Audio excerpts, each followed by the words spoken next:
So the second important thing, that's the last session of today. My name is Christian Retans from TU Dortmund University.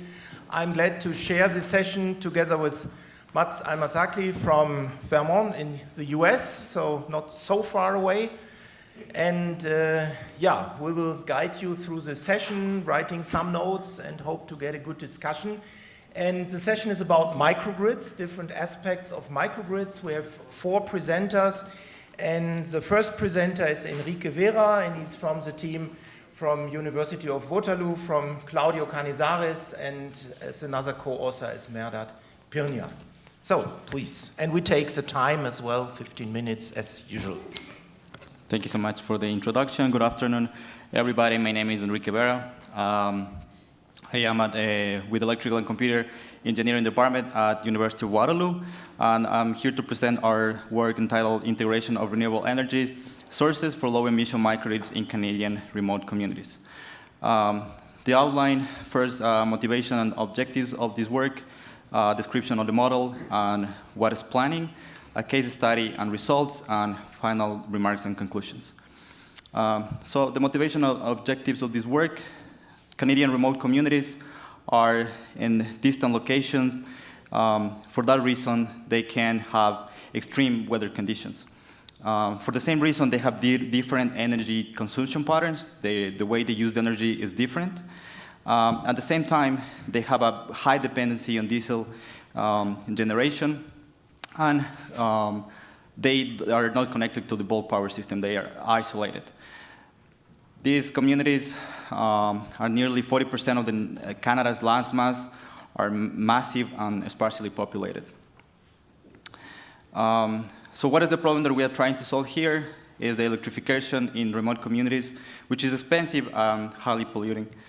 The main challenges of electrification in remote communities are these characteristics that I just mentioned in the first slide.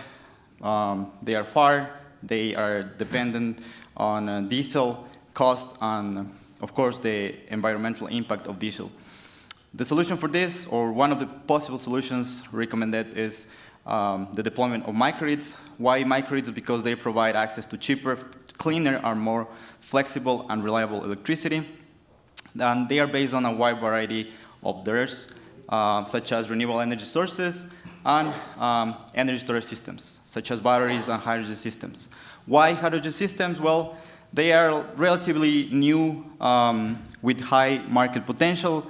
They can also be used for heat production, which is valuable for remote communities because of the weather conditions. This is going to add some cost, so we are not considering the heat for our paper. They can potentially fill the same role as diesel, but without the emissions.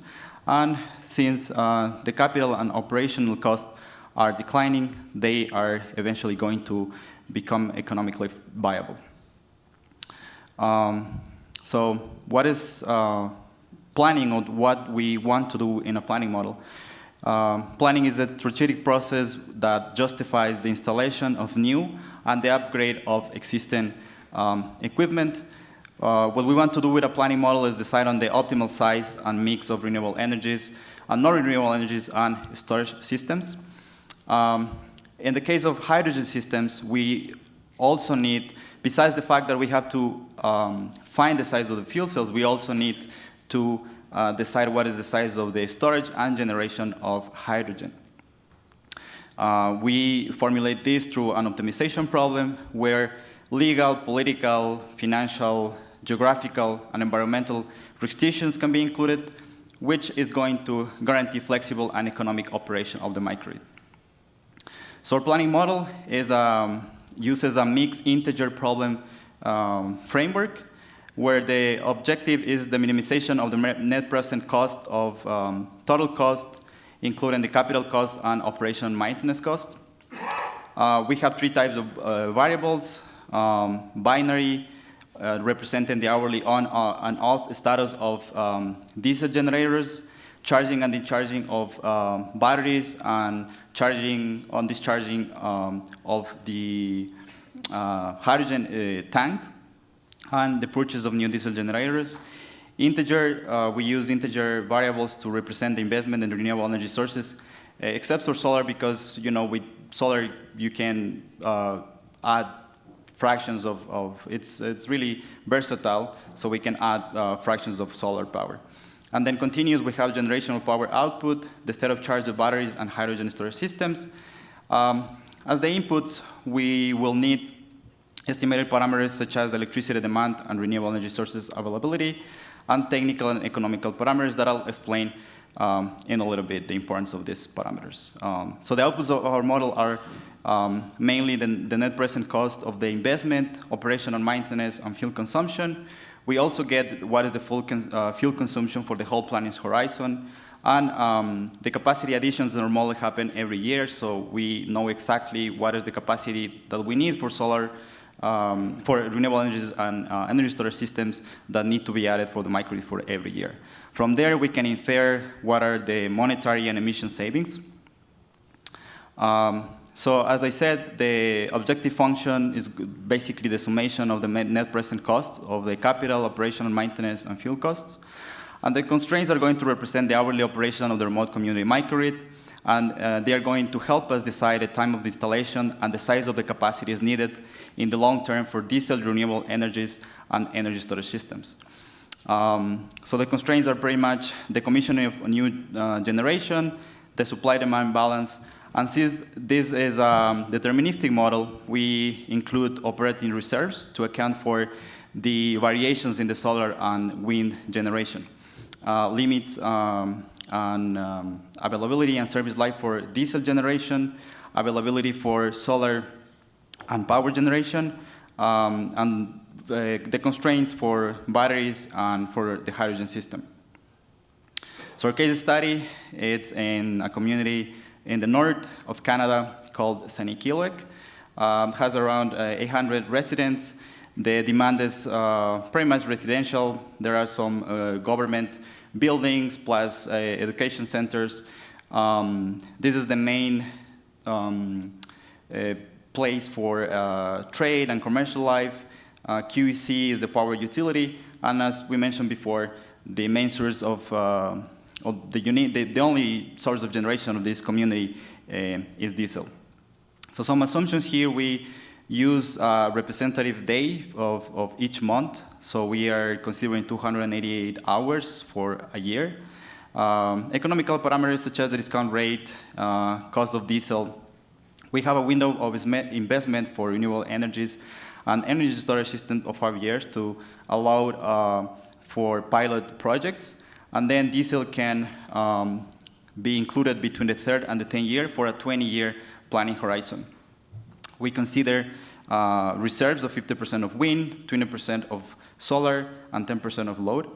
We are not considering ramping up and down constraints because the generators can turn on and off in fractions of 1 hour.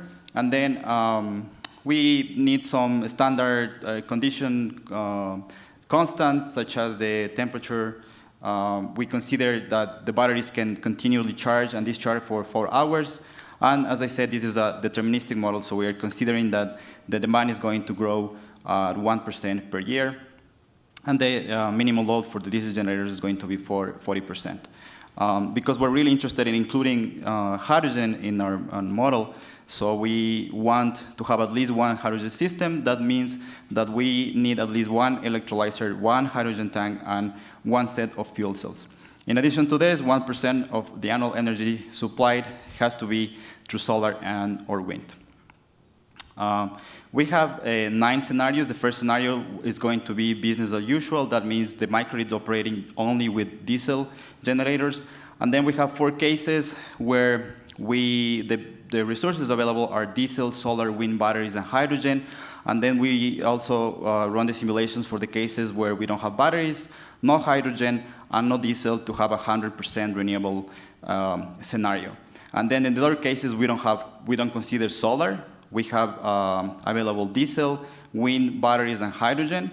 And then we also simulate the cases where we don't have batteries, we don't have hydrogen and diesel to have, again, a 100% renewable scenario. So the inputs for our model are very important, and remote communities play a big role because the prices increase as these are remote communities, so the prices sometimes double to the capital cost that you will expect in Toronto, for example. So we added to this cost the prices, considering that we are going to take the equipment in Toronto and then transport all that through train and then finally use ship to take it there. So we have 7 units ranging from 330 kilowatts to 550, and then we added 2 new diesel generators. Additional information that you will need to use our model, a lifetime fuel consumption curves, which are nonlinear, and therefore you need to linearize them. And then the capital cost. This is the demand for this community. For solar generation, you need the cell temperature, solar irradiance, capital cost, operation and maintenance, lifetime of 2 years, and some additional information, constants related to the solar panels, and just to be able to have the power generation from the panels. So then for wind generation, we need the wind speed, capital and operation and costs, and of course we need the power curve to be able to get the power output. Finally, for the energy storage systems, we are considering that we have an electrolyzer that's consuming power to generate hydrogen, and that hydrogen is being stored in a hydrogen tank at high pressure, and then that hydrogen is being used in the fuel system to produce electricity. Again, we need capital cost, operation and maintenance, and lifetime. Some efficiencies and constants are also needed for the model, and for the batteries as well. We are going to use the capacity, capital costs, operation and maintenance, and some efficiencies, times charge of discharge, depth of discharge, etc. All this can be seen in detail in our paper. So here are some results. We can see that if there is no solar generation, but there is some support of diesel, fuel cells are always preferred over batteries. Also, when we compare fuel cells versus batteries, what we can see is that the capacity of fuel cells needed for the microgrids is lower than the capacity of batteries. You have the fuel cells in green, and the capacity of batteries are in red, so you can see that the size of the boxes for batteries are bigger, so that can be attributed to the larger energy density of fuel cells. And also, the only case where batteries win over fuel cells is when solar generation is not available. The scenarios with hydrogen, as you can see here, are more expensive. So when the scenarios without hydrogen, are more expensive. So therefore, the scenarios with hydrogen systems allow higher savings. In our example here, we have savings up to 35%. And finally, we can see that we could potentially run this microgrid in 100% renewable energy sources. Of course, it's going to be the price is going to be higher, but it is possible to see that we can achieve that. The demand is going to increase, of course, because we need to include electrolyzers, but it is possible and it is feasible. So finally, the conclusions based on this planning model, it's been demonstrated that the integration of renewable energies and energy storage sources in remote communities enhances electricity grid flexibility and promotes decarbonization goals. The inclusion of these technologies reduces the use of fossil fuels. In our example, between 51, we can go up to 100%. And again, when we compare fuel cells with batteries, the capacity of fuel cells needed for the microgrid is lower than the capacity of batteries because of the higher density of the fuel cells. In addition to this, the hydrogen systems are very compatible and feasible to use in these type of communities. And one of the main conclusions here is that we don't think that there should be a battle between hydrogen and batteries. They should be together. So therefore, wind resources along with solar and storage technologies such as batteries and hydrogen systems can play a key role in satisfying the electricity demand in remote communities while significantly reducing the cost and emissions. Thank you very much. If you have any questions.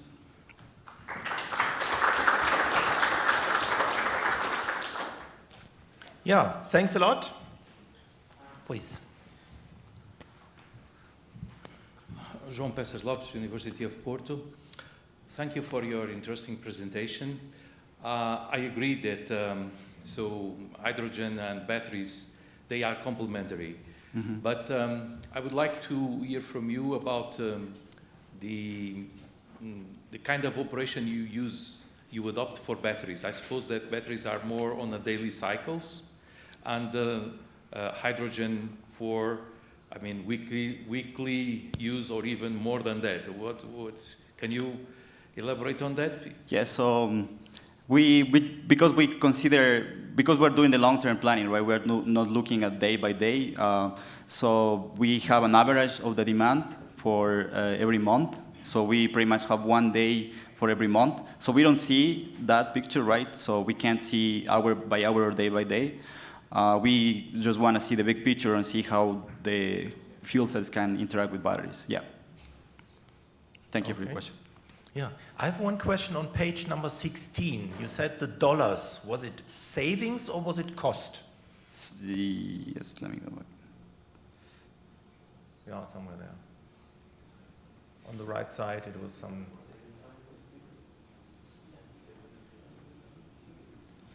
There, you said millions of dollars. That's yes. the cost per. Yes, it's the cost for so the if full it's down, system. it's cheaper. Yeah, you yeah, save. yeah, exactly. So you can see the light blue, and the ones from 1A to B, it's lower. So that's when we have hydrogen. So it's the prices which are behind, they are based on industrial available devices, or? Yes, that's correct. We work.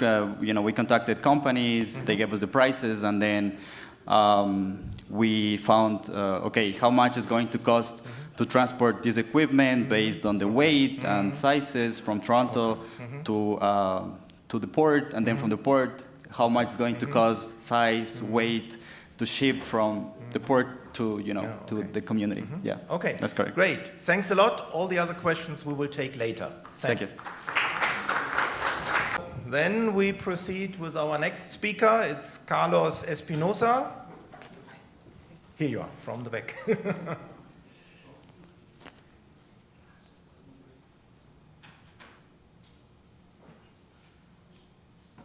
Okay. So the second paper on microgrids. Still giving problem. And here's as well from the University of Waterloo, from the team of Claudio Canizares. You have to click here. Click here? Yeah. No, it's not working. Yeah. So click here and it will go to the next one. Okay. Okay. Thank you for the introduction. So today I will be presenting our paper titled Privacy Preserving Energy Management System for Cooperative Multi-Microgrid Networks. This is the outline of my presentation. So first I will very briefly go over the motivations and objectives of this research. Then I will explain common multi-microgrid system topologies. Then I will provide, again, a brief overview of dual decomposition, which is the method that we're using. Then I will present the centralized problem and the distributed solution of this centralized problem. And finally, some case studies, some results, and the conclusions. So as we all know, environmental concerns have motivated a gradual transformation of power systems. So basically a shift from fossil fuel-based energy sources to renewable energy sources. And in this context, microgrids have been proposed as a solution to integrate these renewable energy sources into existing power systems in a safe and efficient manner.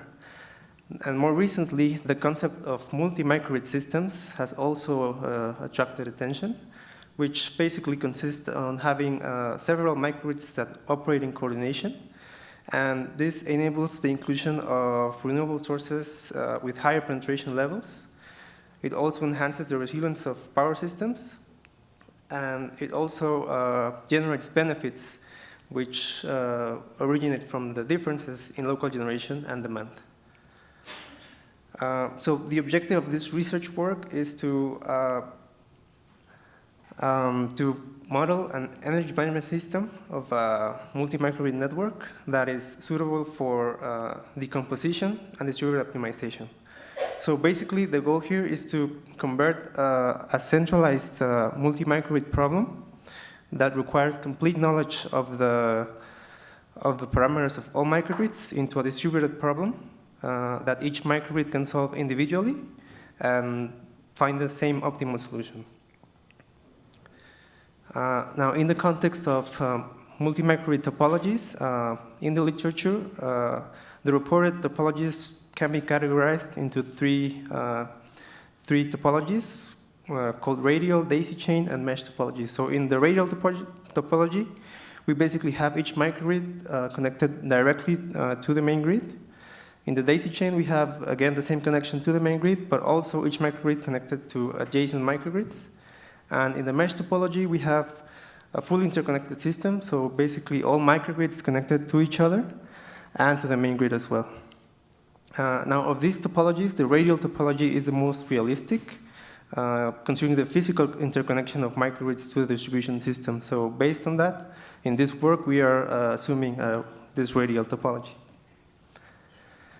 And to do that conversion of a centralized problem into a distributed problem, we're using a procedure known as dual decomposition, which is a well-known method.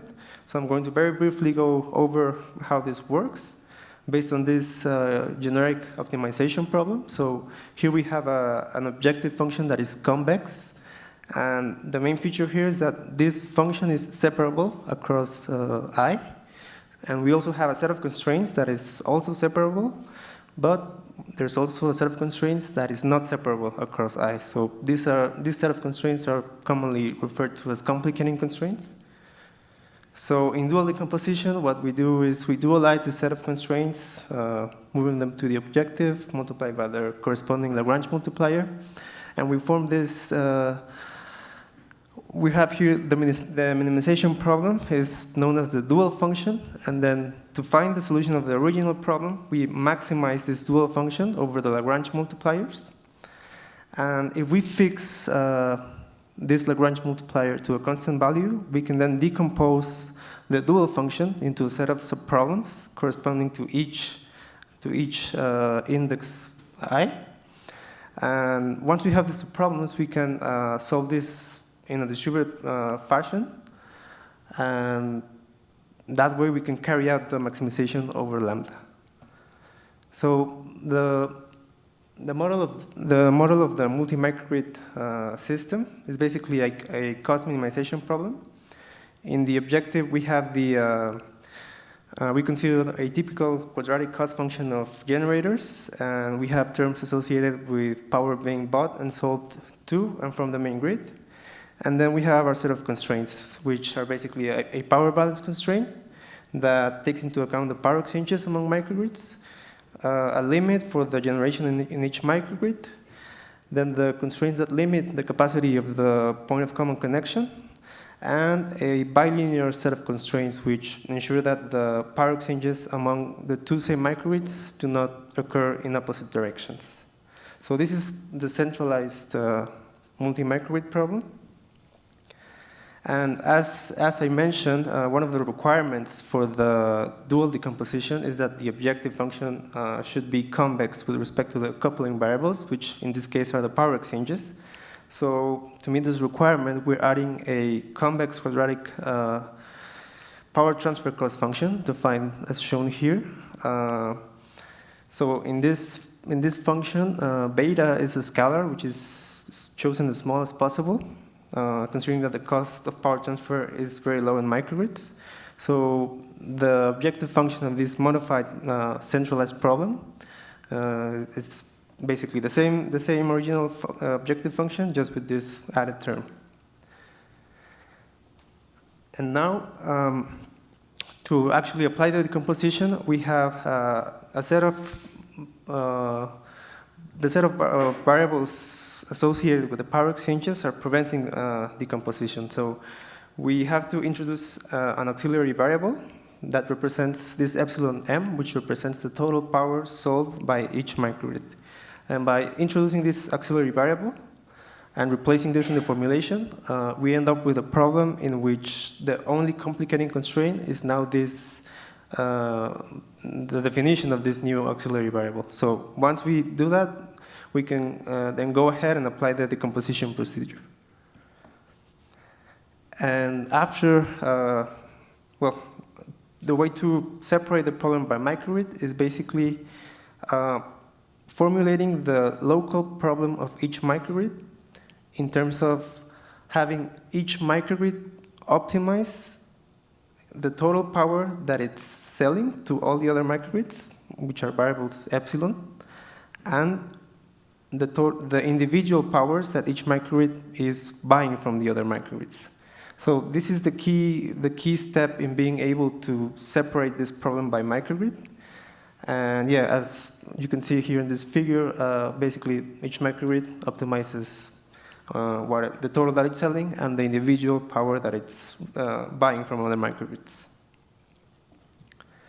And once we have this local subproblem for each microgrid, we have to carry out the maximization over lambda. So to do that, we apply a distributed algorithm, which is shown here. So we basically start by initializing the selling prices, and the microgrids need to share the selling prices among each other in order to be able to solve their local subproblem. And once they have solved their local subproblem, they also need to share whatever amount of power they are willing to buy from the other microgrids at the current selling price. And with this information, now each microgrid can update its own selling price according to this update here, which is basically the subgrid method. And then we check for convergence. And if there is no convergence, we go back and repeat the procedure by using the new updated selling prices. So we applied this distributed algorithm to a test case system of a multi-microgrid system comprised of 3 microgrids. And we compare this then to a stress case, which in this stress case, we simply modified some parameters to make sure that some power exchanges occur in microgrid 2. So by introducing a set of changes in the parameters, for example, making generation in microgrid 2 very expensive, we're basically, in a way, incentivizing that microgrid 2 buys power from the other microgrids. And these are some results for the base case. So notice here that we have the same objective function values for the centralized, the modified centralized, and the distributed algorithms. So basically what this is saying is that in this particular case, there were no power exchanges among microgrids. Any power exchanges occurred only between microgrids and the main grid. And what's important to notice here is that the distributed algorithm converges to the same value of the centralized problem.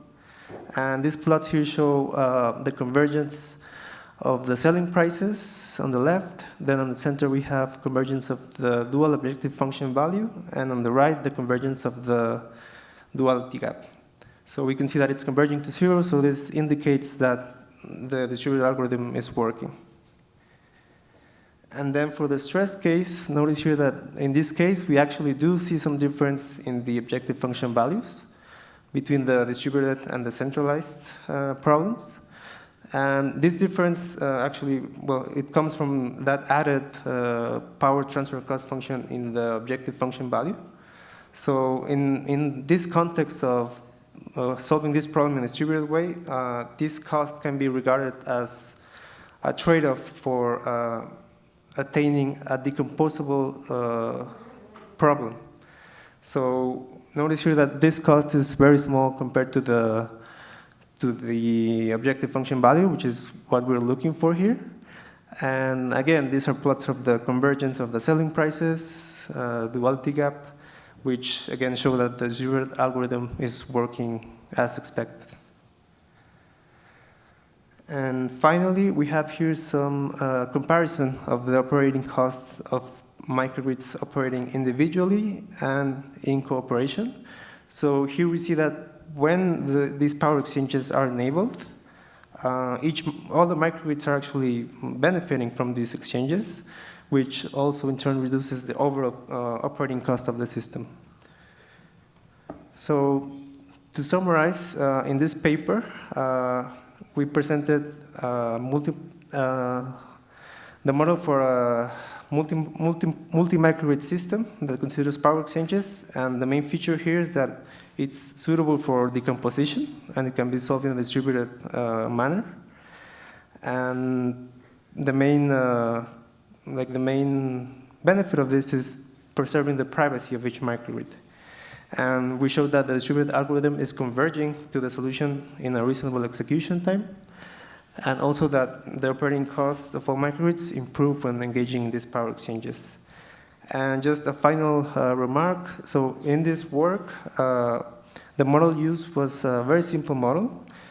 Basically, this was just to keep focus on the development of the decomposition method. So for future work, we will add the missing components in the microgrid model, and also account for uncertainties in renewable generation and demand. So for these uncertainties, we're currently looking at using a method based on affine arithmetic. And well, so that is all. Thank you for your time.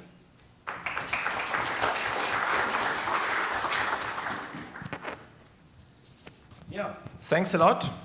Are there any questions, or a first quick question for understanding? Joao. Once again,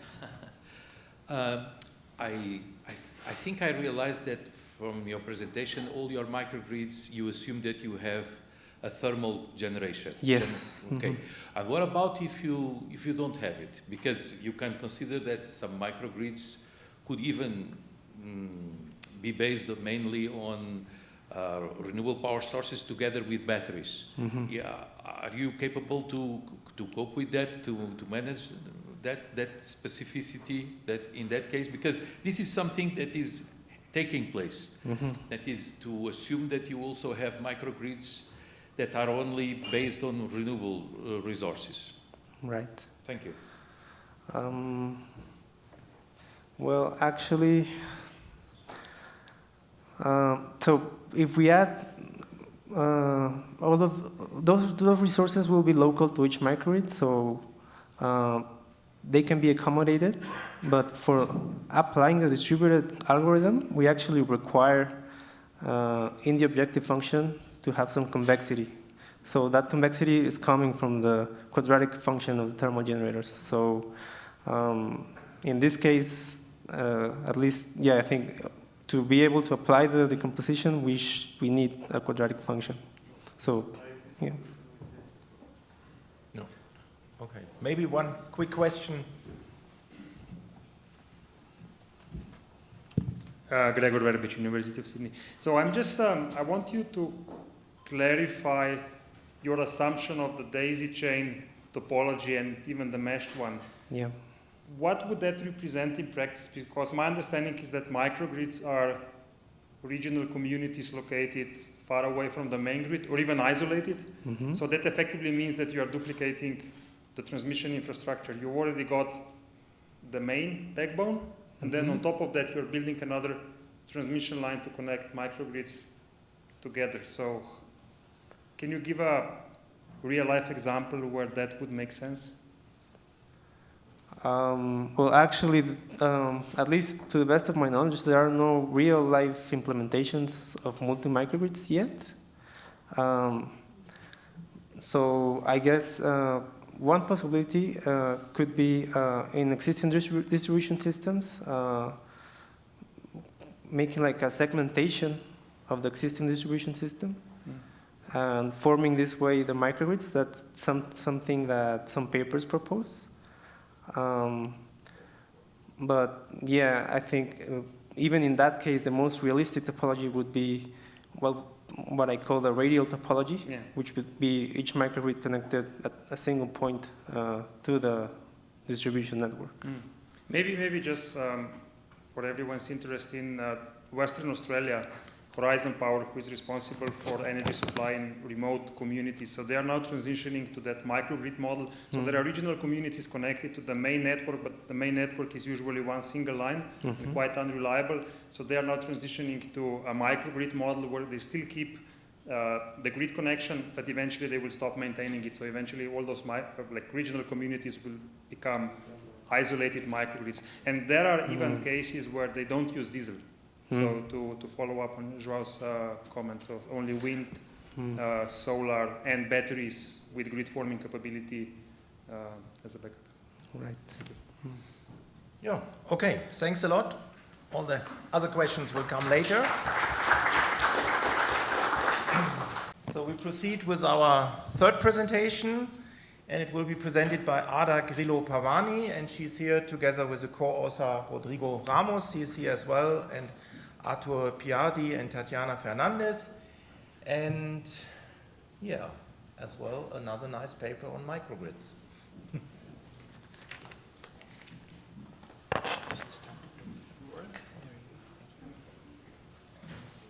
Thank you for the introduction. Good afternoon to everyone. I am Ada Pavani from Federal University of ABC. The co-authors of this work are Rodrigo Ramos from University of São Paulo, Artur Piardi from University of São Paulo, and Tatiana Fernandez from Federal University of São Carlos. The title of the paper is a method to build equivalent models of microgrids for RMS dynamic simulation of power systems. So this is the outline. We're going to have a motivation, introduction, the proposed equivalent model, parameters estimation, results, and the conclusions. So the main motivation for this work is several works have shown that the need to model current distribution systems in the dynamic analysis of transmission systems, considering not only the load but also the generation, the storage systems, and even the controls. So as a result, when microgrids are operating in the connected mode, the impact on the dynamic response of the power systems. But we cannot use a full-scale model. It's not an option for this because it requires a high computational burden, especially because we are talking about dynamic simulations, and it requires and it's also a high complexity involved in obtaining all data from microgrids from a system, especially because of the components present in a microgrid. So conventional techniques cannot be used to obtain dynamic equivalents for microgrids. They are not suitable, especially because there's no decoupling between P and Q. There's low values for the relationship between the X and R, and a high proportion of converter interface generation. So nonlinear systems identification approach can be applied to obtain these equivalents because it does not require detailed knowledge of the network architecture and composition, and it uses measurements of certain electrical quantities to build mathematical models. So it is very suitable for our problem. And depending on the level of available knowledge and physical insight about the system, we can use black box or gray box approach for that. Black box approaches do not assume any pre-established model and do not depend on information about the system architecture. But the model is not physically interpretable, and it's difficult to be implemented using the component models available in the commercial tools for dynamic simulations. So we can use gray box approach that they are based on physical knowledge about the system, and the gray box model can use typical components to model the microgrid, which is practical to be integrated in dynamic simulation tools. That's our objective. So the main challenge of this approach is to estimate the parameters of the equivalent microgrid model. So the proposed method in our work is based on it's based on the common components of a microgrid. So we model the dynamic response of a grid-connected microgrid using components of a power system. And we use a trajectory sensitivity analysis to select the parameters that present more influence on the dynamic response required for stability studies. So after that, we can use a simple search algorithm to estimate the equivalent model parameters. So this is the proposed model for the microgrid. It's based on gray box approach. So we have to establish the model. So we established this model based on that microgrids are composed of, usually can be composed of synchronous generators, converter interface generation, and battery energy systems. So typical components here in this equivalent model, we have the load model that's composed by a ZIP model and an induction machine, the DG connected by a synchronous generator, and the DG connected by a converter using a voltage source converter control. So, once we assume this model for the equivalent of the microgrid, we have the parameter estimation. And using the gray box approach, it's possible to estimate the parameters using measurements of disturbance in the point of common coupling in PCC. So we have to assume that it's possible to measure voltage, frequency, and active and reactive powers at the point of common coupling. So the proposed approach for parameter estimation is based on two stages. In the first stage, we have the sensitivity analysis. In this sensitivity analysis, we're going to find which parameters are more important for the dynamic response of the microgrid. And then once we select the most important parameters, the parameters that have more influence, we are going to the second stage, that's the parameter estimation of those parameters, of the selected parameters. So we have to validate this process, and if we need to check if the model is available. If it's not available, we have to choose another data set to run this process again. So the trajectory sensitivity analysis is based on the sensitivity index. This sensitivity index is calculated for all parameters of the equivalent microgrid, and it's based on the partial derivative for P and Q output variables of the equivalent model with respect to the parameters. So the parameters that have more influence on their output response are selected to stage 2, and for the parameters with low sensitivity, the typical values are used. So after that, we need to estimate the parameters of interest, selecting the stage 1. So we use differential evolutionary meteoristic algorithm aiming to minimize the error between the equivalent system and the complete, if we are simulating, or the real system if you are using measurements to this process. So we compare the measurements with the results, active and reactive results from the equivalent system. So we applied this approach in a system, a medium voltage microgrid. This microgrid is composed by two synchronous generators, 6.9 and 2.9 megawatts, each one of them. We use 500 kilowatts of PV systems connected to the low voltage system, and two wind turbines, one DFIG and a fixed speed wind turbine.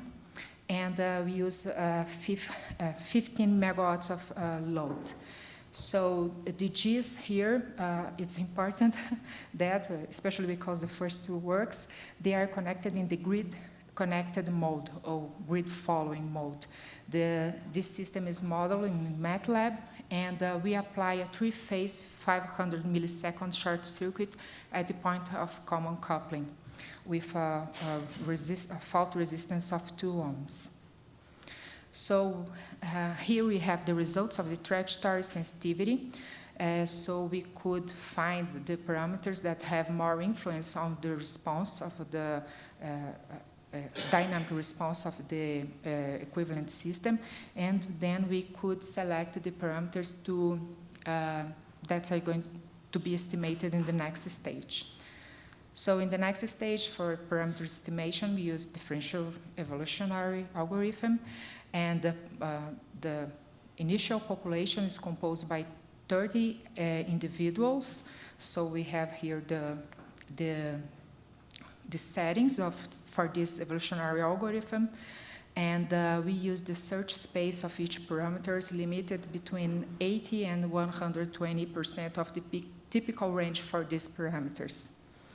So here we get, these are the results for the training data. So a blue line is the equivalent model response, and the other is the full model that we simulated in MATLAB. We didn't have measurements for this test so far.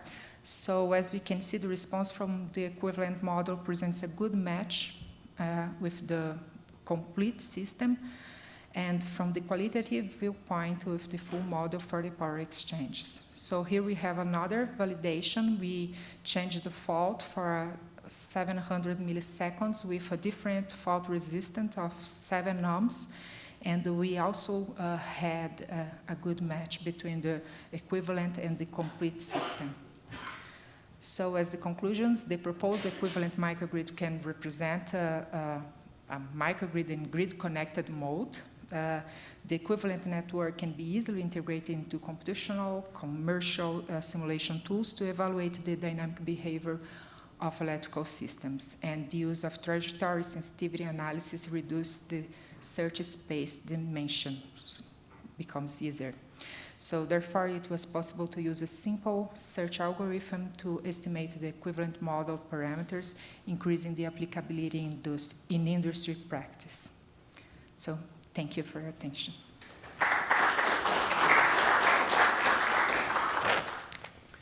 Thanks a lot. Are there any questions? Yep. Yeah, Claudio.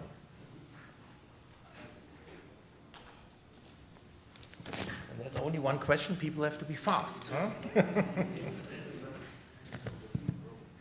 Claudio Canizares, University of Waterloo. Interesting work. I guess I've seen it before. From a task force report that we worked on. Now, my question is regarding the comment you made about for grid-connected mode, right? Which is the model that has been developed for that purpose.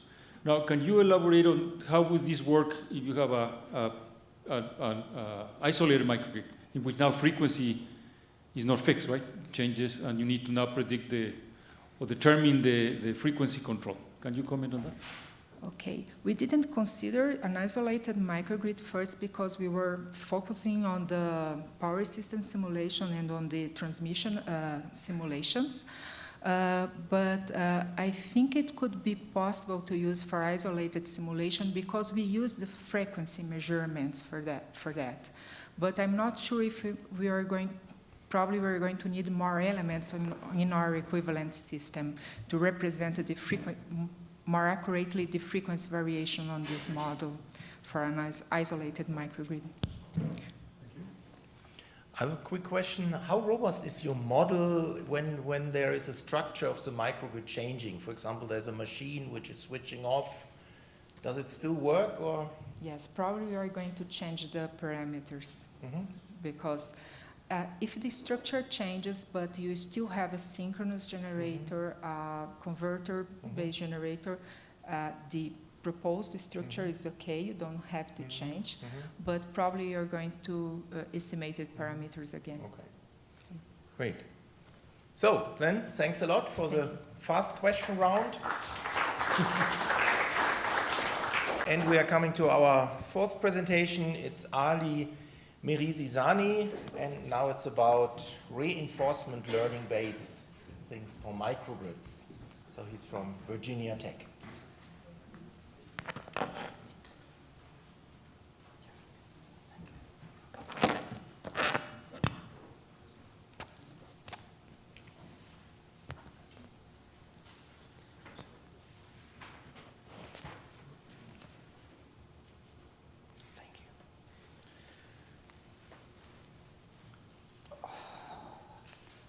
Right, hi.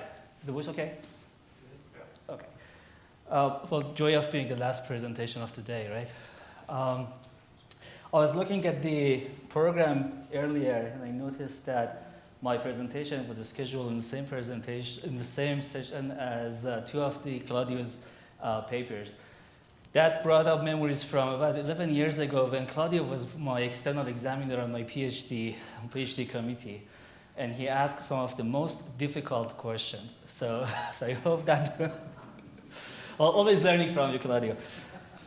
All right, so I'm going to talk about an exercise we did on reinforcement learning for transient response shaping for microgrids. That's just an elaborate name for control in microgrids. Ashwin, my PhD student, did the work, and essentially I didn't stop him from doing the work. So let's see. This is a picture of a microgrid we work on. This is the Navy Yard in Philadelphia. This was about, I think, maybe 5-6 years ago as part of a DOE project. So essentially, the objective was to turn that Navy Yard into a microgrid. The reason I'm mentioning this is, as you see here, most of the elements that we have in microgrid are inverter-based. Here we have the charter station, energy storage, say solar training, but we had inverters over there and zero net energy house. So the question is how we can control systems that are based on inverters, and why are we focusing on those inverters? What's the issue is, well, as I think everybody in this room already knows, one big issue with inverters is that the vendors are not always very generous with providing the models, right? Most of the time, we are lucky if we get some gray box model, some maybe a DLL of that model. But we don't really know how those inverters are modeled and how the internal controls are going to work. On the physics side of the inverters, of course, they're based on power electronics, and power electronics are going to be more susceptible to overcurrents, over voltages. They're not going to be as forgiving as our good old synchronous generators. And of course, for the same reason as the fact that we don't always have access to the models, changing the parameters of the controllers are going to be difficult or impossible. Why is this important? It's because, well, you get an inverter, you install it in the field, and then when you come back and something in your grid or microgrid in this case changes, then of course you want to be able to tune those parameters, but you don't have access to the parameters. So, link to microgrids is, of course, in microgrid systems, we would have more frequent changes, and those changes are going to be going to have a larger impact on the performance of the controllers. Say you have one load disconnected, that load could represent maybe 10-20% of the total system capacity. So that could have a detrimental impact on the system.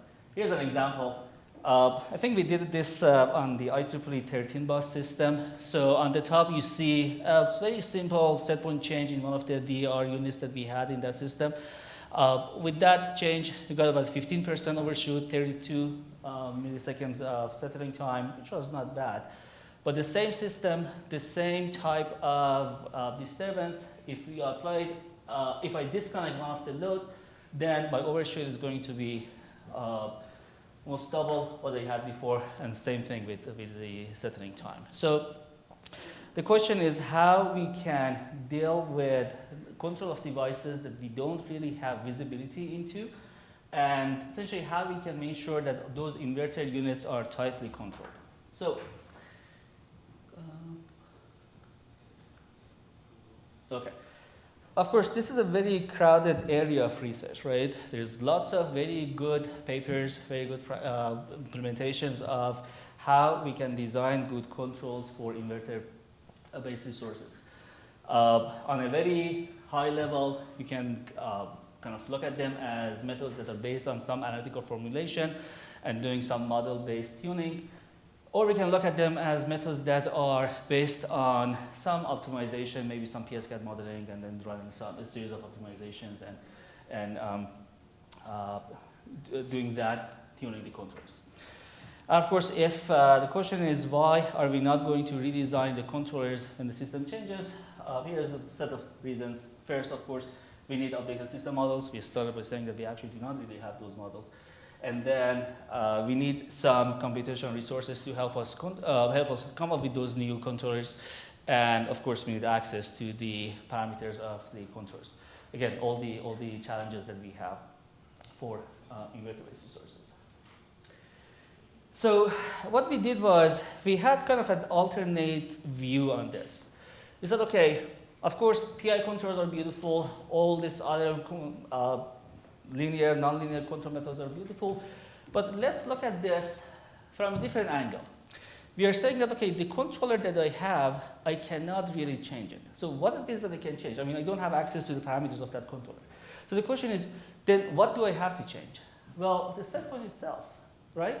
Set point is actually what I wanted to essentially change to get to the output that I wanted. So how about we try to play with that? So we call that set point modulation. Also, we came up with some other fancy names as well.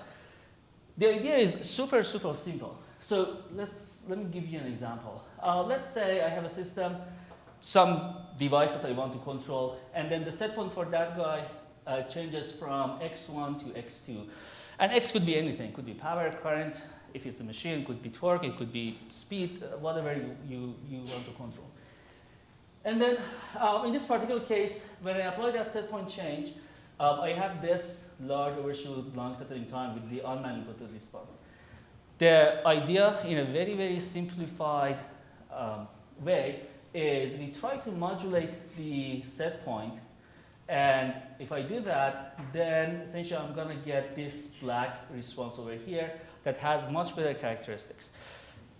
Essentially what we are doing is we are, in a sense, using the inertia in the sense that my d by dt's are not going to be infinity.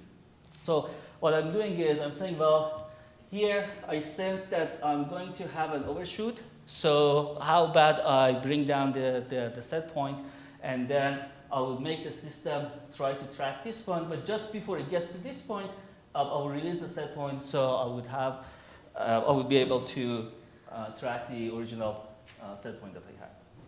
So essentially, I have this unit, this inverter, plus the primary controller, and typically my set point is coming from some secondary controller or high-level controller. What we're doing is we're adding this set point modulation block over here, somehow closing loop around the existing loop that we have in the system.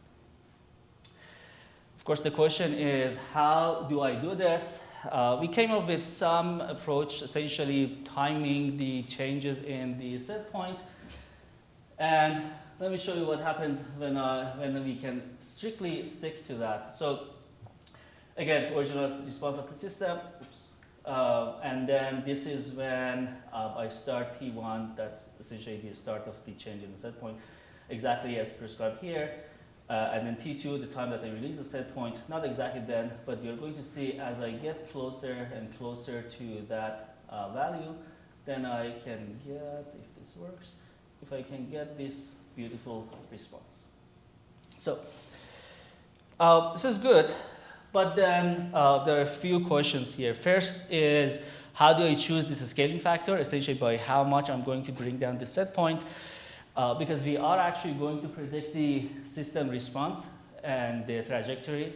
What will be the prediction horizon? How far into future am I going to predict?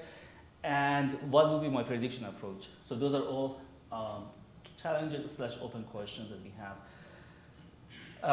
How do we come up with these time instants? And of course, what do we do with an ever-changing system? So this is what prompted us to look into this from another angle.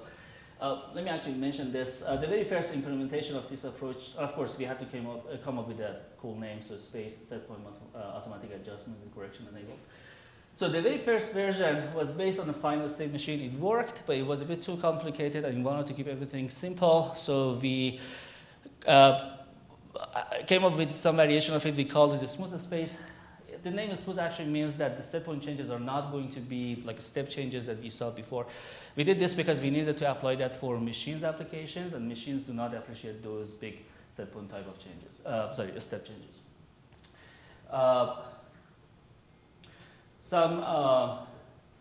So this was kind of the initial simulation, and then we applied it for a derived application in collaboration with Microgrids, and then on a PHIL power hardware in the loop simulation platform at the University of Strathclyde. So essentially gave us confidence that the method does work outside the simulation environment.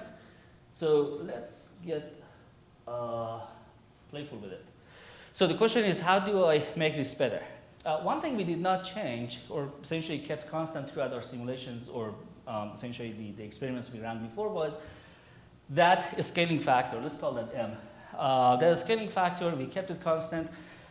In one of our earlier papers, we actually devised a method, kind of a mathematical formulation, what would be a fair, or let me say safe value of M that would work for most systems.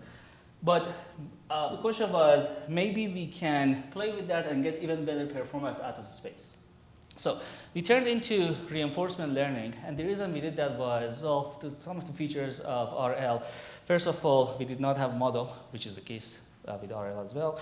And then the other thing was, most of the cases, we actually apply a sequence of actions on our environment / our inverter. So that was very kind of in line with what reinforcement learning does. Of course, reinforcement learning, a 2-second introduction to it. Essentially, you have an agent, the environment. In our case, that environment would be the inverter. And an agent applies a change on the environment and looks at the consequence, looks at what it gets. If it's good, great. If not, it's going to be penalized. So the reward function is going to be essentially an important component of RL. In our case, we defined the reward function to capture the tracking error. That's the E term you see there. And also, even though I did say that we wanted to modulate the value of M, the scaling factor itself, but still we didn't want to change that too many times. That's why you see that M, the change in M itself is here too.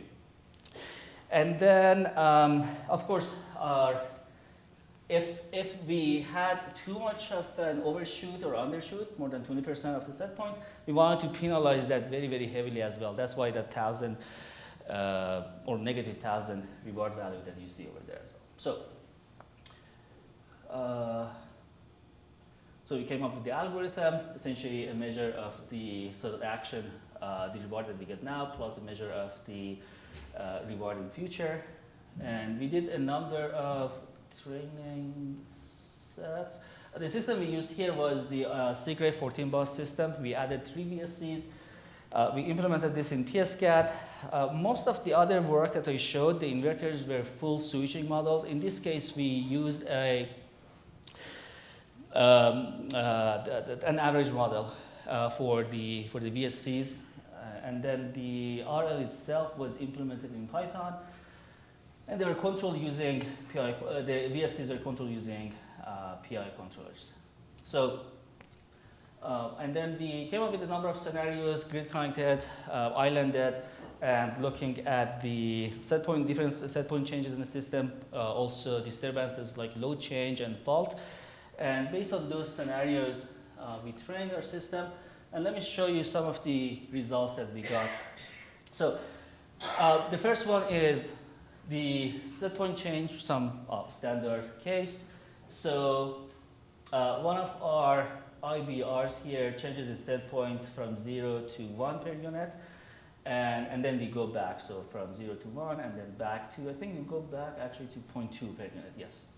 And then on the bottom, you see 3 cases, the RL-based space, the original space, and original response of the system without any supplementary action. So just visually looking at this, you see that this one already gives us much better overshoot, essentially much smaller overshoot compared to what we had here and what we had here. So our overshoot went down from 65% to 12%. Let me show you some of these other case studies.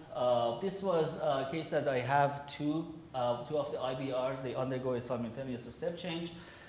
So here again, of course, because these are different devices, the sequence of the actions or set point changes we have are going to be different. But in both cases, we have managed the set point quite well. This was a case for load energization when the disturbance in the system does not come from set point change, but load energization. Again, Here, black shows the RL space, and yellow shows the original space, and red shows the original system. So again, looking at these numbers, the overshoot has been cut in half. And my last case is a case for voltage set point change. And again, looking at this, the response has become better with RL compared to the original system. So essentially, the idea was to see whether we can control a kind of a system that we don't really have access to the parameters of the controller itself using some supplementary controller, and it seems that we had some success here. So with that, we'll stop here.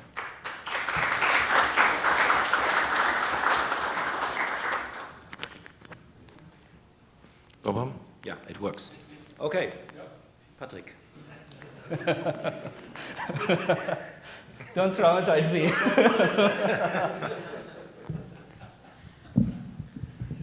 Thank you very, yes, Patrick CTC from RT France.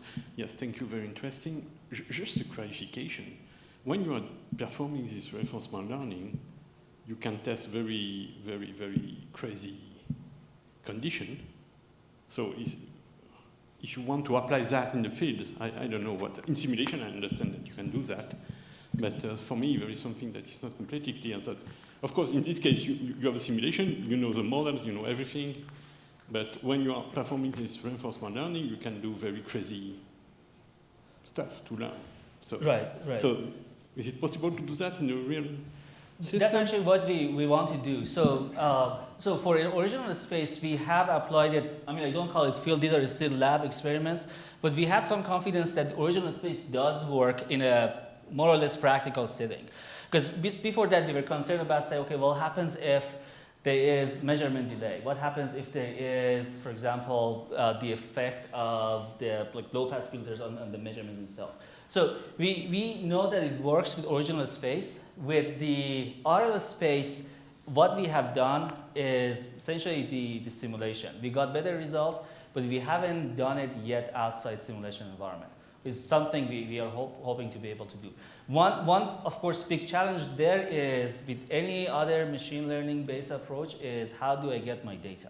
Because training for this is not going to be simple. I mean, it is not simple. But my question was, in reinforcement learning, you are exploring the space. With, right. You can go in crazy dimensions, crazy corners that are completely impossible to do in a real system. So for me, it's not very clear how you do that. Are you talking about reinforcement learning in general? No, in general, you are exploring the space, and then right. So we are. I mean, that's a fair comment. We can't explore the whole space that we have.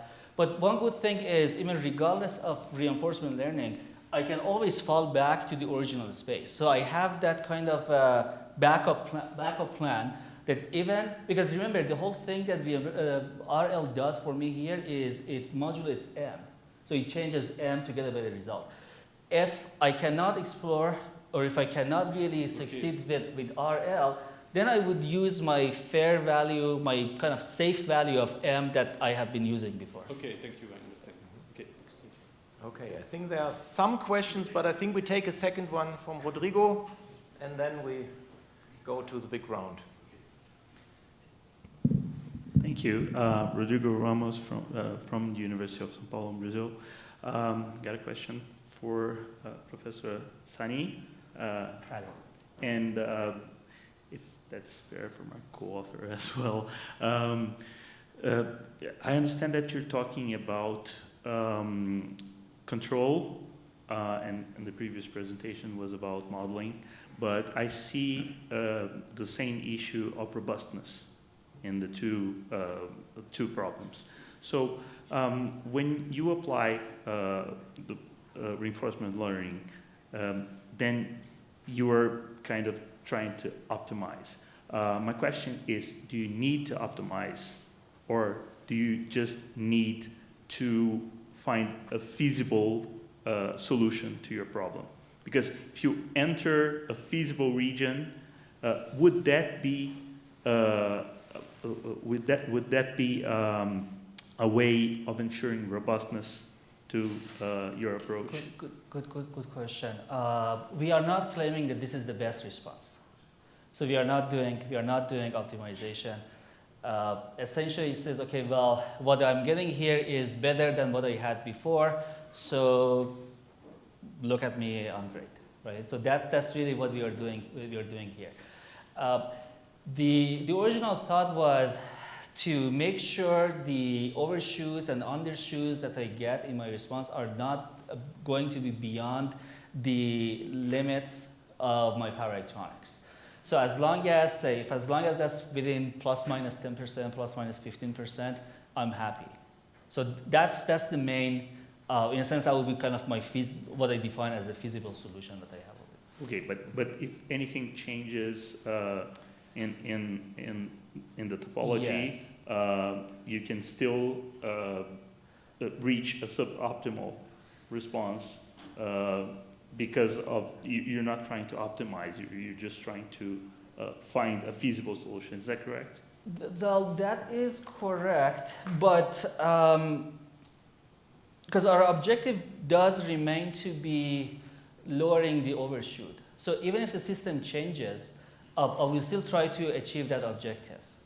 So, that is the whole premise of the approach, that, okay, if my system changes, I didn't show a lot of case studies, but some of the cases was actually, okay, well, this is my original system, I designed space for it, but then I double the size of my original system, or I add a big load.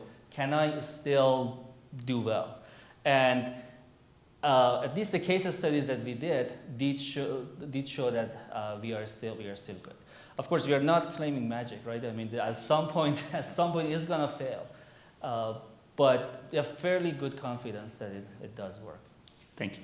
Thanks. Okay, so thanks. So now all the presenters, please come in front so that we get the overall picture and the discussion running. We had 4 presentations, starting with the optimization of a real case of things, and secondly with the multi-microgrids, run them in cooperation, and then 2 presentations about modeling microgrids. So, Claudio, you are fast as usual, which I appreciate very much, because then if people are too shy, it's not good, so therefore. I'm not shy. No. You already figured that out. This is a tough question for... No, I'm just kidding.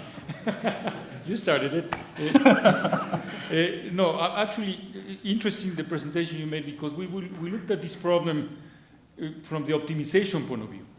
Something similar to what Rodrigo was saying, which is we developed a paper in which we were interested in typically microgrids. When you have these different group controls, if you don't have the right group and something happens in your microgrid, the whole thing goes unstable. So we figure, okay, fine, how about if we put some sort of a in-between, right? The set point and the controller, an optimizer basically, that is discretely checking what the signal is, how much it deviates, and then you change set points, right? In our case, we were also changing gains, but that's okay. So the result was, in that case, an optimal response, somewhat. Suboptimal because it depends on how you discretize this and how fast you do. But it was somewhat similar. However, my question is that you do some optimization here, because reinforcement learning is trying to optimize a difference between what your prediction is and what your actual measurement is. Right. So there is some optimization when you go in the through, process. yeah, when you go through the RL-based implementation, yes. I guess I was referring more to the original space, that the main goal remains to be essentially making sure the overshoot that we have, the undershoot we have, is within the limit. Yeah. But then we go through the RL implementation, yes. Yeah. Okay. John. So, I think that it is clear that distribution grids are evolving in a way that they will include more and more microgeneration, more and more loads that can be adjusted, that can be controlled. And in this way, this means that the concepts of microgrids and multi-microgrids, they are here, and this is something that we have to look carefully. And now it is a matter to think, why do we need, for instance, dynamic studies and equivalence of microgrids? Why are they needed? And we need to think that in the future, so the distribution grids, they can operate in an isolated manner. So this means that microgrids and multi-microgrids, they can operate in an isolated manner. They can even develop black start strategies, and in this way we need to deal with all the dynamics of all this process. That is energization of loads, connection of microgeneration units, and just to see how the network, that multi-microgrid evolves in time from the dynamic point of view. So this means that when we have to deal with the identification of the dynamics and the equivalence of those microgrids, the disturbances we have to look at are not exactly short circuits. They are not the most important ones. They are just the response to a step load increase, the response to the connection of a new generation unit. And this means that all these approaches, they need to deal with the problem of robustness. This is something that has already been described here, addressed here. So I would like to hear the opinion of the panel regarding this, because this is really a very important topic to be developed. Thank you. Who wants to take it up? The question is, what is the role of robustness? Yeah, and the way how to deal with So this. what is the role of robustness and how to deal with it? So I repeat it for the microphone. Yeah, right. Okay, so can I start? Yes. Okay. But take the microphone close to you. Should I?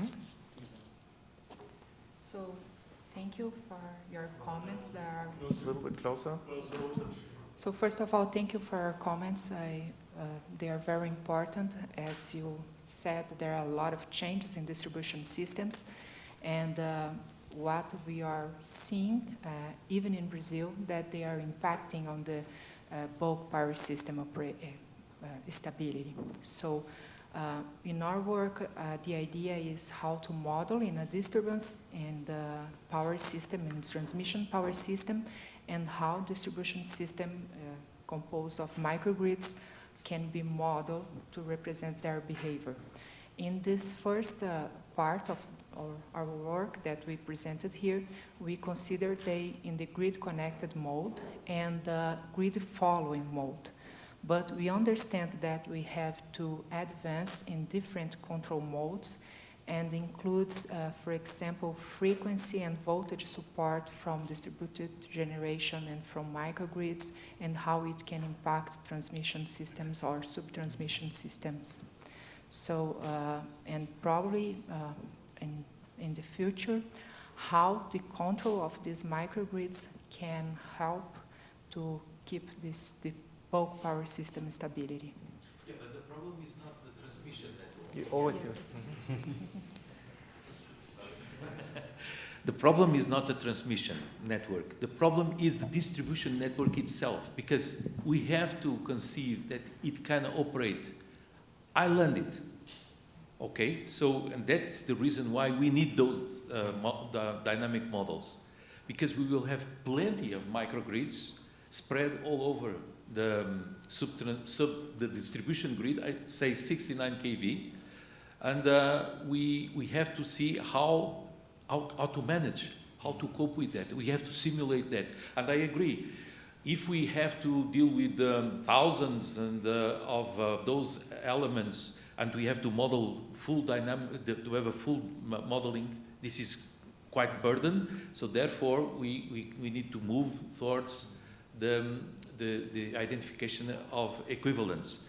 But the equivalents are aimed at this objective and not to provide support to the transmission network. That's my comment. I would like to comment on that, because when you say, okay, we have a lot of microgrids, they are distribution grids, when is it a distribution grid, a regular distribution grid, which has in the future a lot of active components, and when is it a microgrid? So, so I would say in most of the cases we have the distribution grid connected to the rest. It provides a lot of things, and then the question is, when we cut it, when we put it in an islanding mode, then automatically it's becoming, or it should be a microgrid, which could be self-sustaining, running, providing its own ancillary services until it is reconnected, or really for the reconnection when there was a blackout, providing really the black start capability, as you said. So then it's really mixing the regular grid operation with all this microgrid stuff. Would you agree on that, or? Sure. Yeah. What I wanted to say is that when I've read a lot about the next part of my research is actually planning multi-microgrids, and what I've read is that a lot of the literature is already aware that that is the next step for distribution systems. Because if you think about it, we already have renewable energies, we have solar panels, we have wind, we have batteries. So that transition is already happening right now. And I think what we are trying to do now is just take all that renewables and storage and just put them together and call them microgrids, but they are already operating. So I think the next step will be to see what is going to happen if we make them operate isolated. I think that will be the next step, but for now I think it's important to be able to transition to this new way of operating the distribution system where you have a lot of microgrids. We still first need to see what happens when they're connected, and then do the next step, which is the isolated mode of the multi-microgrids. Ian? Ian Hiskins, University of Michigan. I am a little bit skeptical about the whole parameter estimation ideas. How many thousand papers have been written on estimating parameters for load models, and who uses them? And it's an extension of that idea, right? But now embedded in that load, we have these converter-based sources. So, what are the utilities doing? So WEC has a load model that has 130-something parameters associated with it, where they're trying to capture everything that could possibly exist on a distribution network and trying to estimate its impact on the transmission system. And of course, even if you could estimate 130 parameters, they're going to be different 6 hours later. And so this idea of robustness is absolutely fundamentally important, because you can never predict what is actually connected to that distribution network. You might have a sort of general sense, but that implies this robustness idea, right? That you take something that you kind of is the norm, but extend around that. And the utilities, I guess they don't have the computational power or something, but they say, here's my load model, and I'm going to believe that. Now they extend that by, here's my new distribution model, which incorporates loads and incorporates all the newer devices. I'm going to believe that that's what's out there until their simulations don't work anymore. Another example from industry, looking more at the microgrid level, they're using PSCAD and super complicated models that come from the vendors of the converter-based sources and admittance loads, because PSCAD doesn't offer you very much capability in modeling loads. So they're going to super amounts of detail on some aspects and zero detail on other aspects. And they're not doing robustness because each of their PSCAD simulations takes 5 hours. So how do you do robustness with that? So I think the big issue, a number of people have mentioned, it's not identifying a model. That doesn't make sense. It's identifying what's the region, what's the robustness, how do we capture the effect, and how do we do the analysis such that we can provide some guarantees over that range of parameters, not for a specific example. That's my, anyway. It's one of the first. No, thanks a lot. I like your comment because it's really true. When is it a distribution grid model? When it's a load model? When it's a microgrid model? And what are the application cases? Huh? So, Rodrigo, you are the next one. Thank you. It will be basically a follow-up on Ian's comment.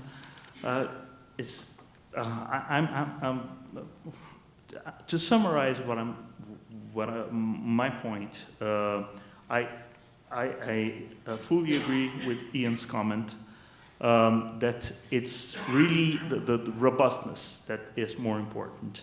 And then there is this CLM model that you could use, but it has a huge number of parameters.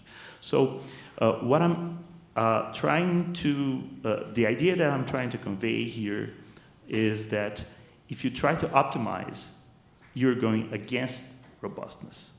My understanding of that is that you have to set up a feasible region in which your model captures the essential features of the response. You will never be able to capture the exact response unless you do it for one case only, which is not what you want. So then if you work with several scenarios, what you have to do, in my opinion, is you have to avoid trying to optimize. What you may do is to come up with a search problem, and as soon as you enter the feasible region, then you may check if you got a good response or not, and then try it until you're satisfied with that. That might be an approach to solving the problem. So I'd like to hear from the panelists if they have some comments on that. Mm-hmm. Okay, so comments? No, just you comment on that. Well, so then let me actually mention something. I think what you described is exactly how industry operates, right? I mean, if you look at these studies, from operation to planning, most of the things are okay. As soon as I have a system that I know that when I switch it on is not going to go into a black hat mode, it will be fine. So, and following up on Ian's comment.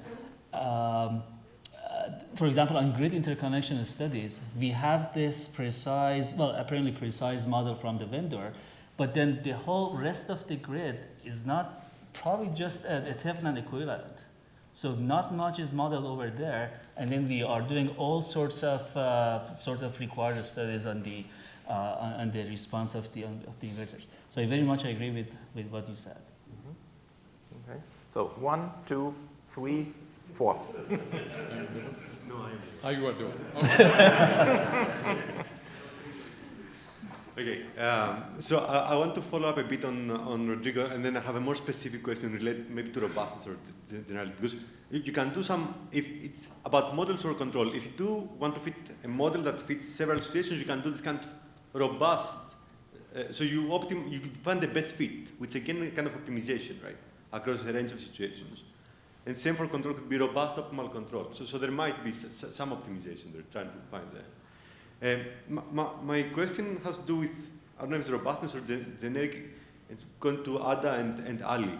So this trajectory sensitivity was for one specific disturbance, if I understood correct, right? But you want a model that actually can fit a number of disturbances, and not one specific. So how do you do that? And the same for Ali. Did you train a different RL for different scenarios? And how can you actually achieve an RL agent that can address different scenarios? Because, yeah. So do you want me to go first? So we did train for different scenarios.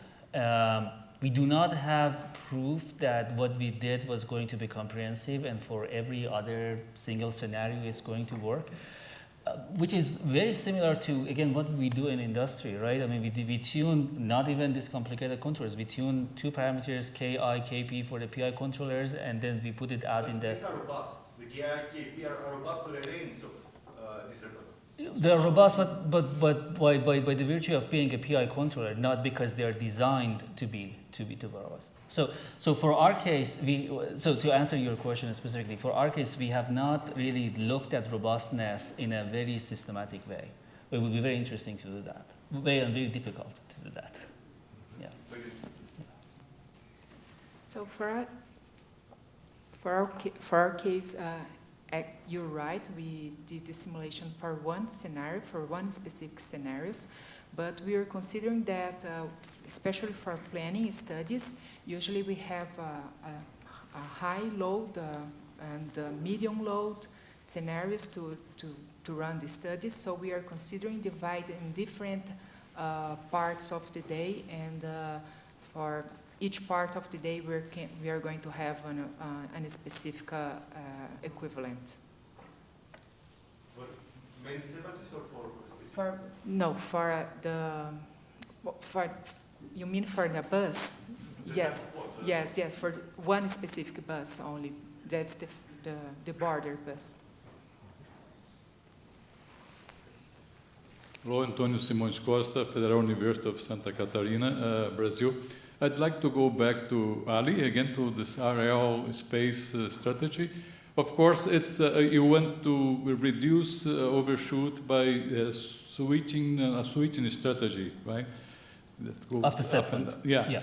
I just want to call your attention that there is a optimal control problem that does exactly that, which is minimum time optimal control. And the solution of this is a bang-bang strategy like yours.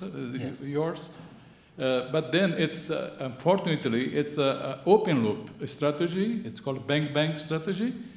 And it's very similar to what we do, and it's an optimal solution.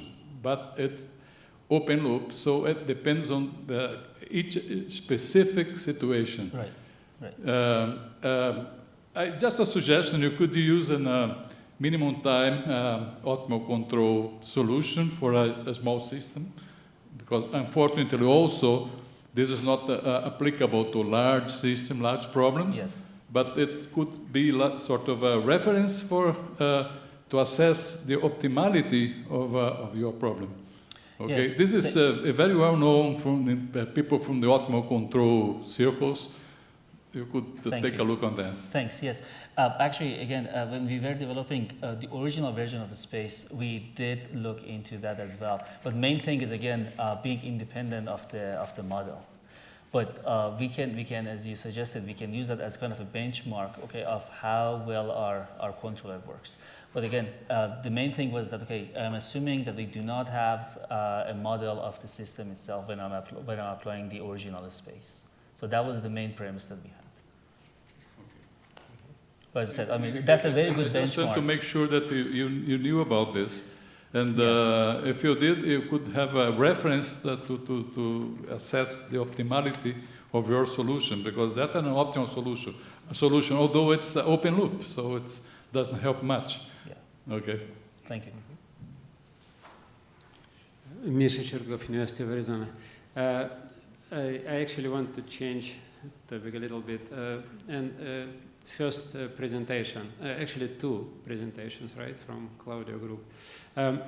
I wonder if you consider other options, specifically small gas turbines and a small nuclear, and also maybe putting it also in the same kind of framework, all of these carbon credit considerations, are they of any importance in remote Canadian microgrids?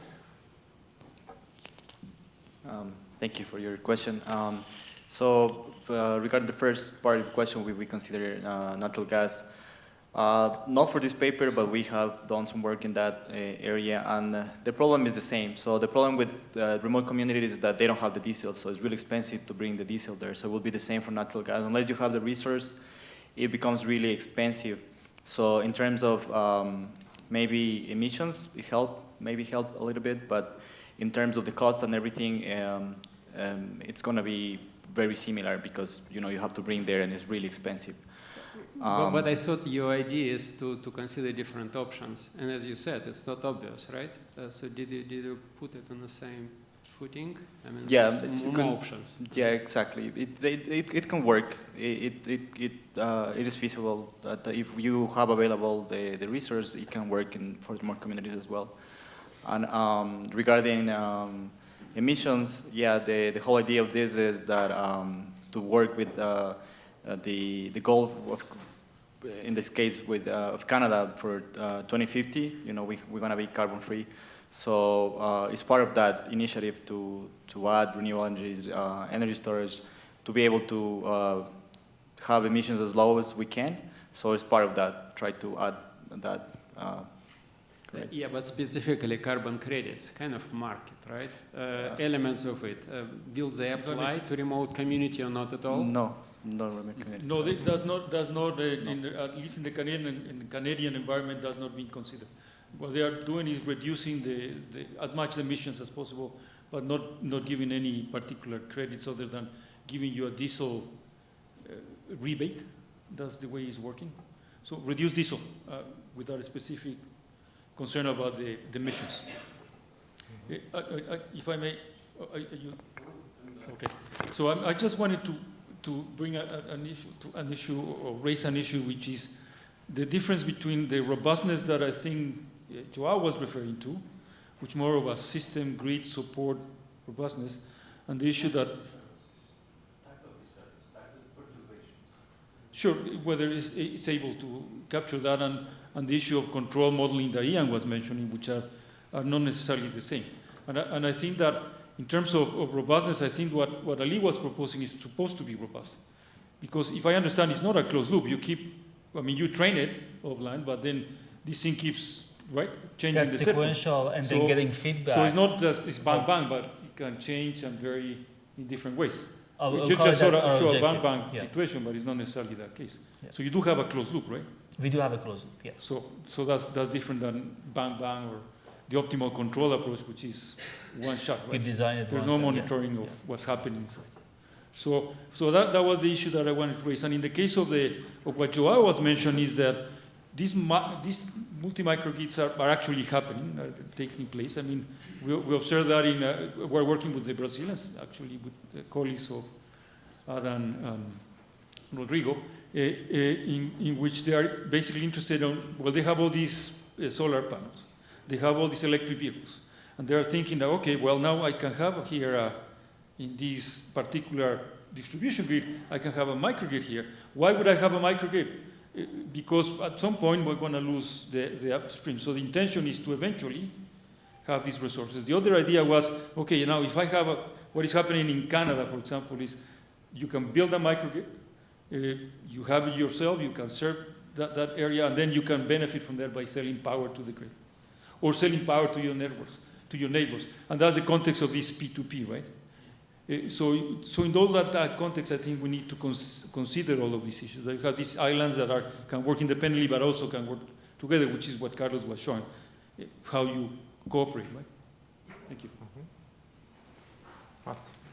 So thank you, everyone, for presentations. I have one question for Ali, which is pretty short. So I have a couple colleagues who are very much into kind of these add-on control schemes. So they work a lot on reference governors or command governors. And so I was just wondering, have you thought about the effect of that? Can you repeat the question? So command governors or reference governors are a very common add-on controller, which has exactly the same architecture as yours, with the difference being some modeling information is useful.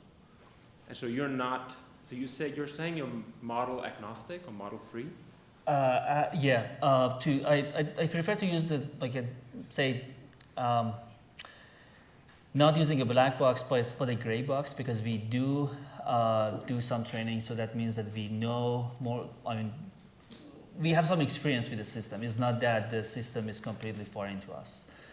Okay. But it's not that we need to know the exact, say, transfer function function of the system. And what actually helps us is that, again, we do these sequential types of changes in a set point. So if my first set point change gets me the result that I want, all great. But if it doesn't, then I have a chance next time a step or next time that my controller is going to act, and then the third time and fourth time and so on. So that makes sense. The one thing so when I see a problem like this, the first thing I would think of would be system ID. And then once you have system ID, you have a simple model and you can do stuff with it. So that it would certainly, a benchmark would be really interesting to see how that compares. And reference governor is very similar to space. Mm-hmm. Okay. So just take a look at that. Yeah, thank you. And on the multi-microgrid, two questions. Two questions. on the multi-microgrid, one thing I think it would be really interesting to think about is when you have these multiple microgrids, you consider a static coupling constraint. It might be interesting to think about how they could leverage a dynamic line rating or dynamic transformer rating as a way in which they share a resource that's coupled in some way. And that may be dynamic rather than static. So you mean a dynamic transformer setting? So I think you had a power coupling. So that your coupling constraint was static, if I remember. Yeah, so it basically limited the power exchanges across the point of common coupling. So you could limit it in an integrative fashion. So you integrate over time, like a dynamic transformer rating. Yeah, the thing with these decomposition techniques is that they're quite complicated to implement because of the coupling. So so it would be very interesting to add this type of constraints, but it can get very difficult. If it was easy, it wouldn't be research, right? Sure. Okay, thank you all. Okay, thanks. So here's the next question. Now he was faster. Hi, Tomás Valencia, UC Berkeley. So I have a question initially for Enrique, but others might want to weigh in. So in your formulation, you had a constraint which looks like a renewable portfolio standard in capacity expansion planning. So like a minimum energy that has to come from renewables, which are very low threshold, I think it was 1%. So the concrete question is, was that constraint binding? And the underlying broader question is, are we at a point for microgrids, and especially microgrids that can operate in island mode, where we need such a deliberate incentive for them to include renewables, or are we at a point where they're just becoming green on their own? Thank you for your question. Actually, that 1% is because of that, because as I mentioned, the price of, if you think about the solar panels and batteries, right, the prices have decreased in the last years. But the problem with these remote communities is that we have to include all these prices, all the costs of taking them there. So that makes them really costly. So in this case, we have to make sure that we include renewables. We pretty much try to force them to include some renewables in the remote communities by that 1%. Usually goes up. It's more than 1%, but we just want to make sure that we always have some renewables and some energy storage there. And because we also wanted to have hydrogen here, we wanted to see what was the impact of hydrogen. We always made sure that we had at least one system, right? I hope that answered your question. Patrick. Thank you. Yes, Patrick Manciatici from Native France. Just another question that is a bit different, but I think it's interesting to share some idea about that. So we have many applications in DC. So there is a room for DC microgrid, or even the connection with to have some back-to-back connection to the transmission grid. So do you think that there is something that could be interesting to have this DC microgrid rather than to go to AC, because we have a lot of AC and DC application, and also the back-to-back to the transmission? What do you think about that? And, so it's a bit connected to microgrid, but it's a bit... well, as far as I know, there are DC microgrids, and again, I think we get into the discussion about the control, because then when you have the DC link, you need the control. So I think the main part there, Professor Claudio maybe has more insight about it, but it's just what I know. That of course we do have DC, and in some cases we have DC microgrids and other AC microgrids, and they are interconnected. So it is possible. Yeah, I wanted to ask as well, this going in this direction, because if you have different devices, you have a storage, you have an electrolyzer, you have whatever, you connect it always with a converter to the grid on the AC side. But you could connect it on the DC grid and then have one converter providing all the service to the microgrid. So you combine the different devices, then you have a complete different topology to connect the electrolyzer and storage and so on. Yeah. So that will depend on how the topology of your microgrid, because keep in mind that solar panels will be pretty much on the rooftops, right? So it will be difficult to connect all the solar generation, for example. So it depends what application you're considering, I think, right? So I don't think that, it could be possible, of course, but it depends where you're using the microgrid. Because we had a project where we have a centralized device with storage, electrolyzer, storing hydrogen, everything in one box, and a big PV installation, and then going to a DC bus and then have a grid connection doing everything. But that's a special purpose device then. Yeah, I guess for remote communities that makes sense. To have one place where you have your hydrogen generation, and then, I think it makes sense. Okay, so after this there came a number of questions. I don't know who was first. I think Joao was first. Claudia, do you know that London Hydro was working on that DC microgrid project maybe back in 2019? Do you know? Not familiar with it. Okay. Because I heard they were working, London Hydro was working on it. Okay, so João Peças Lopes again from University of Porto. Just to bring a flavor of novelty perhaps, it is also possible to develop hybrid microgrids, AC-DC, and through, for instance, the adoption of a new device that is the smart transformer.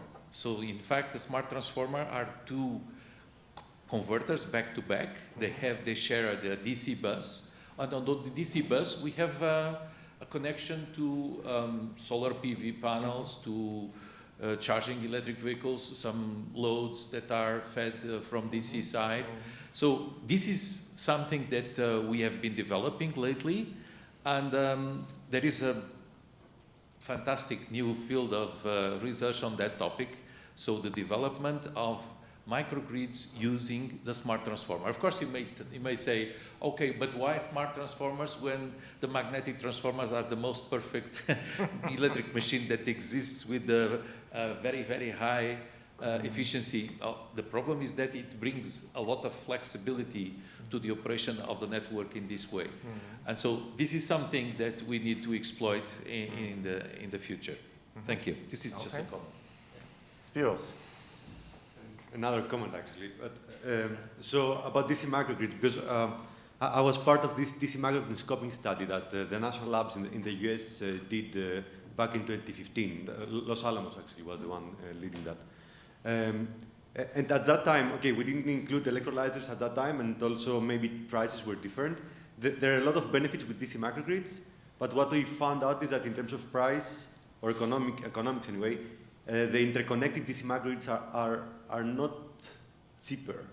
So the price of the converter to connect it, the DC to AC, is very expensive.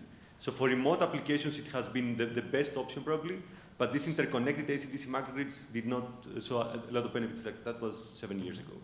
But, okay, so thanks a lot. If there are not any more urgent questions, because I'm looking on the time, because we have to finish in time, but before that, I tell you a little story, because my first conference, which I ever attended, was an IREP conference in Davos.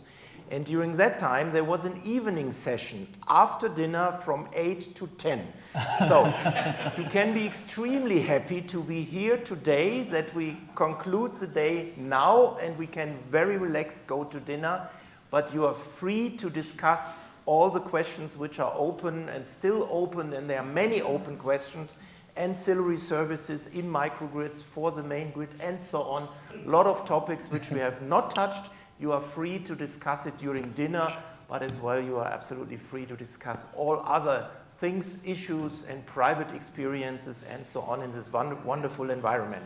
And with this I would like to thanks to the speakers, thanks to all the guys having questions. and to all the audience, and see you this evening during dinner and tomorrow.